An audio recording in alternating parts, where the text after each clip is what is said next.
नमस्कार, जनता टीवी देख रहे हैं आप। आपके साथ मैं हूं खुशबू पांडे। तो चलिए रुक करते हैं खबरों की ओर। उत्तराखंड में 8 और 9 दिसंबर को होने जा रही ग्लोबल इन्वेस्टर्स समिट की तैयारियां जोरों पर है। इसी कड़ी में पूरे शहर भर में पुलिस प्रशासन की मुस्तैदी की गई है।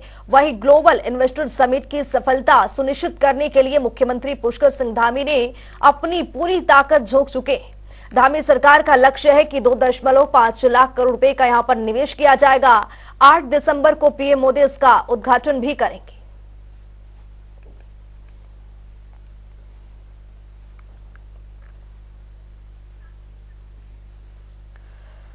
तो आपको बता दें कि ग्लोबल इन्वेस्टर्स समिट 2023 में प्रधानमंत्री शिरकत करेंगे और इस कार्यक्रम का शुभारंभ भी करेंगे। 3000 निवेशकों को यहां पर आमंत्रित किया गया है।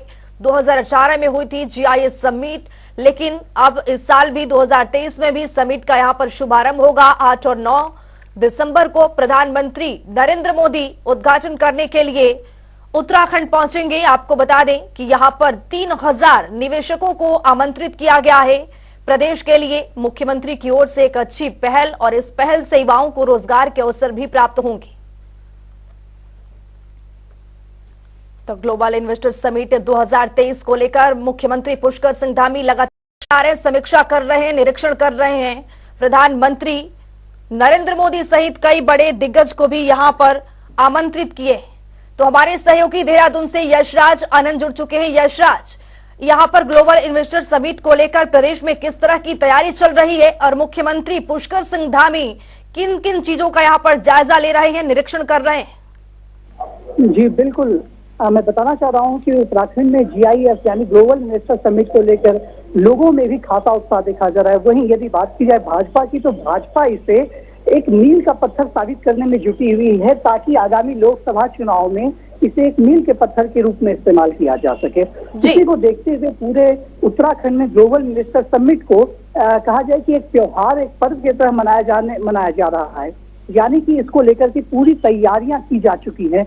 वहीं मुख्यमंत्री पुष्कर सिंह धामी आज से करीब 2 महीने पहले भी जीआईएस को लेकर के मीटिंग कर रहे थे, मीटिंग किए भी थे, और साथ ही साथ वो देश विदेश का दौरा भी कर रहे थे। क्योंकि इस दौरे के पीछे उनका एक खास वजह यह था कि मुख्यमंत्री पुष्कर सिंह धामी चाह रहे थे कि ग्लोबल इन्वेस्टर समिट जो है, क्योंकि ग्लोबल लेवल पर यहाँ पर व्यवसायी आए और यहाँ पर इन्वेस्ट करें, ताकि उत्तराखंड की जो मूलभूत समस्याएं हैं उससे निजात पाया जा सके, उससे छुटकारा पाया जा सके, जैसे गरीबी, बेरोजगारी, पलायन, यहाँ पर मूलभूत समस्या है। तो इससे निजात पाने के लिए ग्लोबल इन्वेस्टर समिट को किया जाना है। वहीं इसको और अभूतपूर्व बनाने के लिए मुख्यमंत्री पुष्कर सिंह धामी ने ग्लोबल इन्वेस्टर समिट के उद्घाटन के लिए प्रधानमंत्री नरेंद्र मोदी को दिल्ली जाकर के आमंत्रित किया। साथ ही साथ अमित शाह, गृह मंत्री अमित शाह, राजनाथ सिंह को भी यहाँ पर इन्वाइट किया गया है।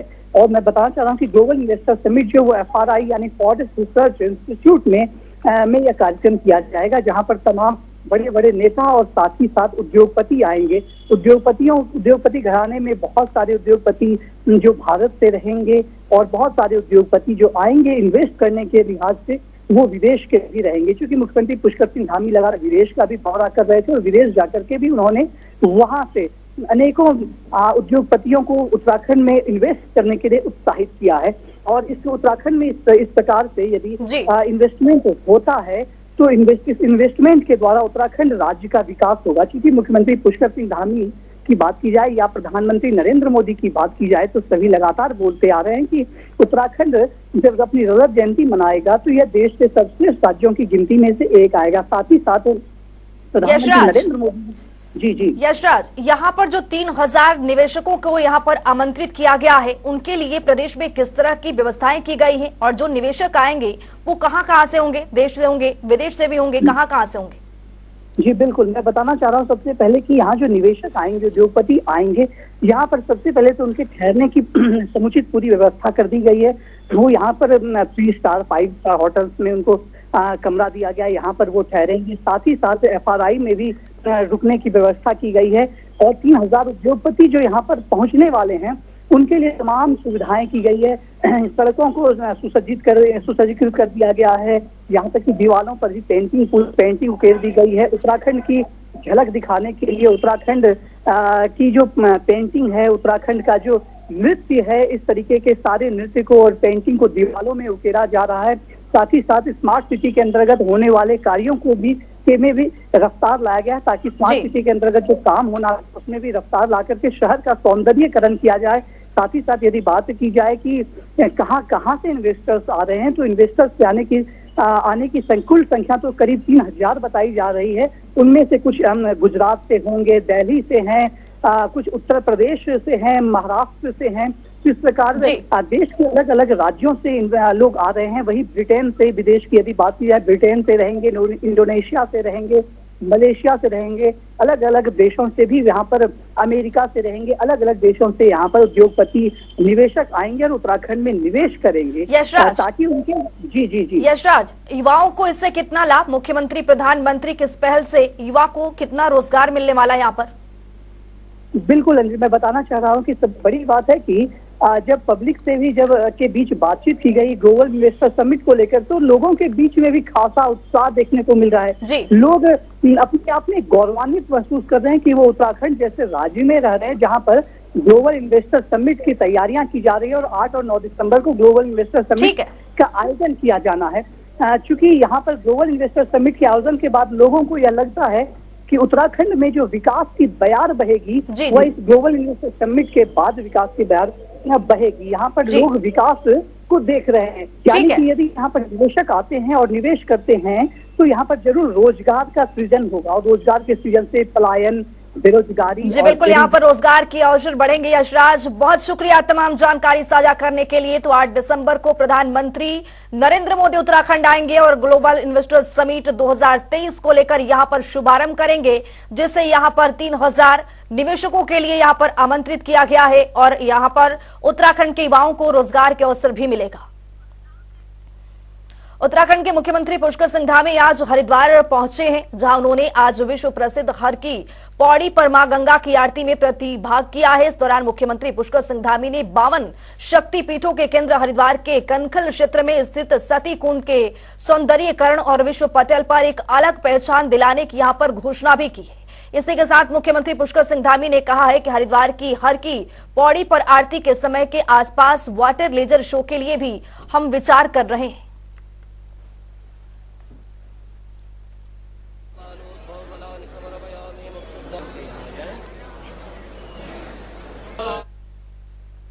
सीएम धामी ने मेरी योजना पुस्तक का ई बुक के रूप में विमोचन किया है। कार्यक्रम में उन्होंने क्रियान्वयन विभाग के प्रयासों की सराहना करते हुए कहा कि आम जनता के हित में लागू की जाने वाली विभिन्न योजनाओं को पुस्तक के जरिए सरल भाषाओं में समझाने का यहाँ पर प्रयास किया गया है। इसके साथ ही सीएम धामी ने कहा कि इससे जन सामान्य को जनहितकारी योजनाओं को सरल भाषा में समझने में सुविधा होगी।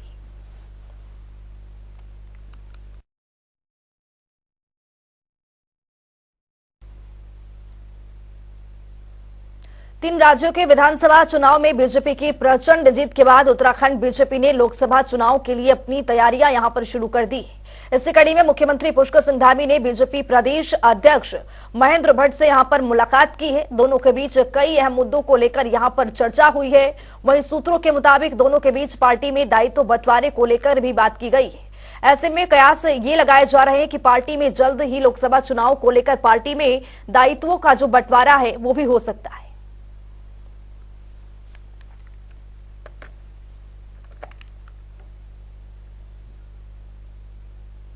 संसद के शीतकालीन सत्र के पहले दिन सांसद राज्यसभा डॉक्टर नरेश बंसल ने उत्तराखंड के देहरादून रेलवे स्टेशन से विभिन्न जगहों को जोड़ने के लिए रेल लाइन की मांग उठाई। सांसद डॉक्टर नरेश बंसल ने कहा है कि आजादी के इतने साल बाद भी पहाड़ रेल 4 लेन 6 लेन और ऑल वेदर रोड में वंचित रही है। सांसद डॉक्टर नरेश बंसल ने कहा है कि चक्राता उत्तरकाशी आदि भी रेल लाइन से वंचित है। देहरादून से रामनगर टनकपुर रेल नहीं है, जिसके लिए आवश्यक कदम उठाने की जरूरत है।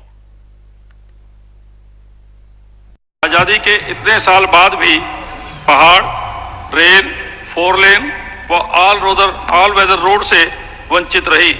आदरणीय प्रधानमंत्री श्री नरेंद्र मोदी जी ने इस दर्द को समझा व उसकी मंजूरी देने के साथ ही लक्ष्यबद्ध कार्यक्रम के तहत इसका कार्य भी शुरू हो गया। महोदय, मैं सरकार से निवेदन करना चाहता हूं कि देहरादून से रामनगर, देहरादून सहारनपुर रेल लाइन, देहरादून हरिद्वार के मध्य बड़ी rail line, Saharanpur Dehradun Chakrata Mussoorie Uttarkashi rail line की आवश्यकता है, इस पर ध्यान दिया जाए। धन्यवाद। तो एक बड़ी जानकारी आ रही है, उससे भी आपको अपडेट करवाएंगे। देहरादून से बड़ी जानकारी आ रही है, फार्मा और ऑटोमोबाइल सेक्टर का हब बनेगा उत्तराखंड। ये बड़ी जानकारी आपको दे रहे हैं। नए निवेश पहले से स्थापित उद्योगों का यहां पर विस्तारीकरण किया जाएगा। फार्मा और ऑटोमोबाइल क्षेत्र को इससे यहां पर जो विकास के पंख है वो लगेंगे। वैश्विक निवेशक सम्मेलन से होगा करोड़ों का यहां पर निवेश किया जाएगा। फार्मा सेक्टर में 1500 से 2000 करोड़ रुपए का यहां पर निवेश किया जाएगा। ये बड़ी जानकारी आपको दे रहे हैं। तो फार्मा ऑटोमोबाइल सेक्टर का हब बनेगा उत्तराखंड। पहले से स्थापित उद्योगों का यहां पर विस्तारीकरण किया जाएगा। नए निवेश का यहां पर विस्तारीकरण किया जाएगा, जिससे प्रदेश के युवाओं को यहां पर रोजगार मिल सके। इस पहल से प्रदेश लगातार नई ऊंचाइयों को छुएगा। वैश्विक निवेशक सम्मेलन से करोड़ों का यहां पर निवेश किया जाएगा। ये बड़ी जानकारी, बड़ा अपडेट आपके सामने।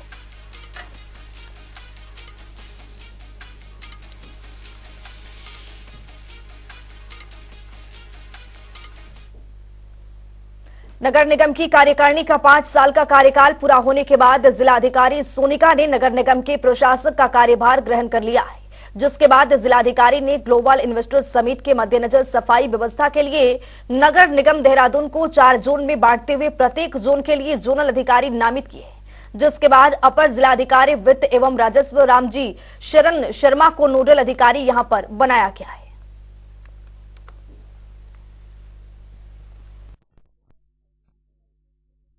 हर तरीके से हमने सेक्टर जोनल भी लगा दिए हैं, जैसे हम हमेशा लगाते हैं। हमारा रूट्स डिफाइन है शहर में, और क्योंकि पूरे शहर में ही अब इन्वेस्टर्स आएंगे और रुकेंगे, तो उसी हिसाब से फिर हमने तैयारियां भी की हैं। रूट वाइज, जोन वाइज हमने डिवाइड कर दिया और ऑफिसर्स लगा दिए और मॉनिटरिंग चल रही है।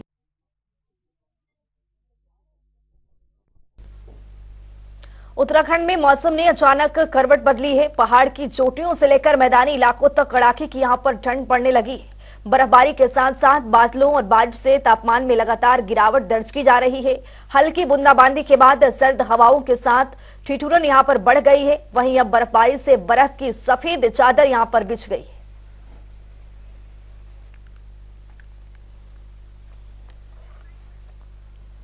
तो उत्तराखंड में मौसम ने करवट बदली है, जिससे पूरे प्रदेश में यहां पर ठंड का प्रकोप जो है वो देखा जा रहा है। बारिश से तापमान में भारी गिरावट दर्ज की गई है। हल्की बूंदाबांदी के बाद यहां पर जो ठिठुरन है वो बढ़ गया है। ये तस्वीर आपके सामने है, किस तरह से यहां पर जो बर्फ की चादर है वो बिल्कुल यहां पर दिख रही है। बर्फबारी के साथ साथ यहां पर जो बारिश है वो भी यहां पर तापमान में गिरावट पैदा कर रहा है। हमारे सहयोगी यशराज आनंद जुड़ चुके हैं। यशराज, यहां पर जिस तरह से पहाड़ की चोटियों पर कड़ाके की ठंड बढ़ी है, बूंदाबांदी और यहां पर लगातार बर्फबारी भी देखी जा रही है।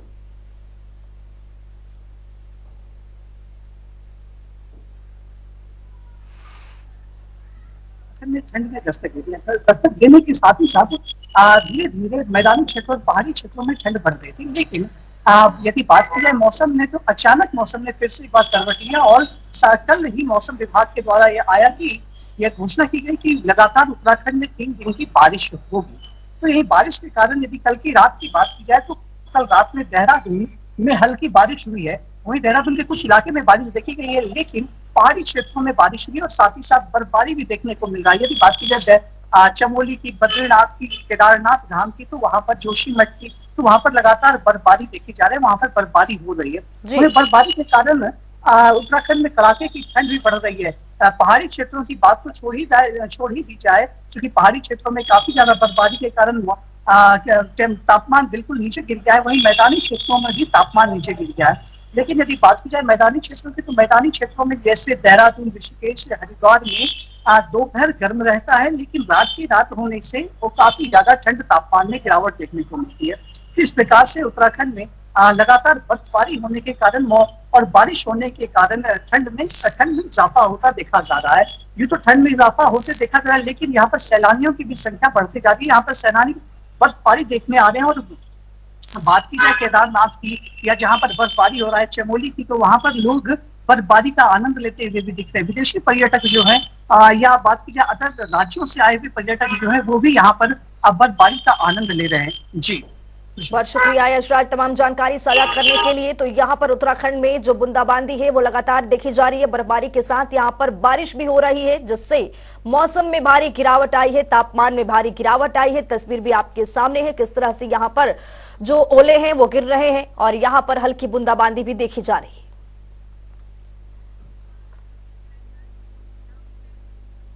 उत्तराखंड के ब्यासी में बस और ट्रक के बीच भीषण टक्कर हुआ है। दोनों गाड़ियों की टक्कर में बस का ड्राइवर अंदर फंस गया, जिसकी सूचना स्थानीय पुलिस से एसडीआरएफ को मिलने के बाद मौके पर पहुंची। कड़ी मशक्कत के बाद ड्राइवर को बस के अंदर से यहां पर बाहर निकाला गया।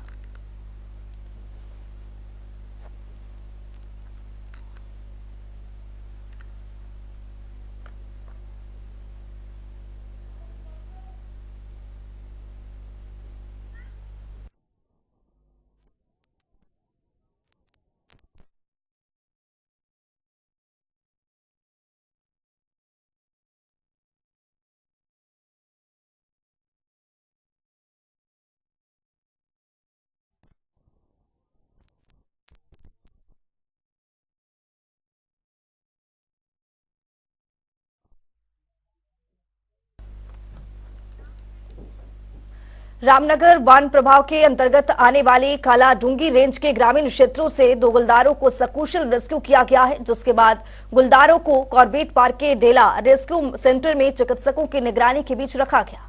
फिलहाल दोनों ही गुलदारों के सैंपल हैदराबाद भेजे गए, जिसकी रिपोर्ट आने का यहां पर इंतजार किया जा रहा है।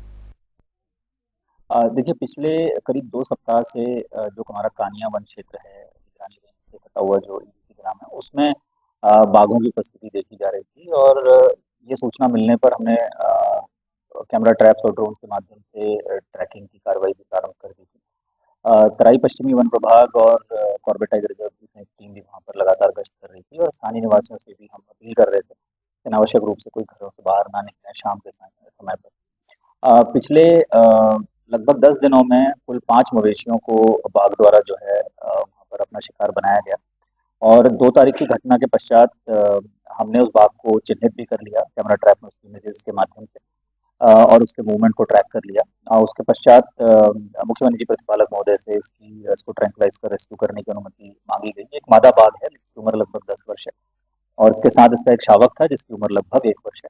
दोनों को सफलतापूर्वक कल रात एक ऑपरेशन हम लोगों ने चलाया जिसके माध्यम से उसको सफलतापूर्वक रेस्क्यू किया गया है। नैनीताल में कमलासन कंपाउंड क्षेत्र में एक होटल व्यवसायी के घर में आग लग गई। दमकल वाहन और पाइप न पहुंचने से लोगों ने बाल्टियों की मदद से पानी डालकर आग बुझाने की यहां पर कोशिश की, लेकिन आग कुछ ही देर में विकराल हो गई और मकान में रखा सामान जलकर राख हो गया। अंगीठी से आग लगने की आशंका है। 4 घंटे की मशक्कत के बाद आग पर यहां पर काबू पाया गया है।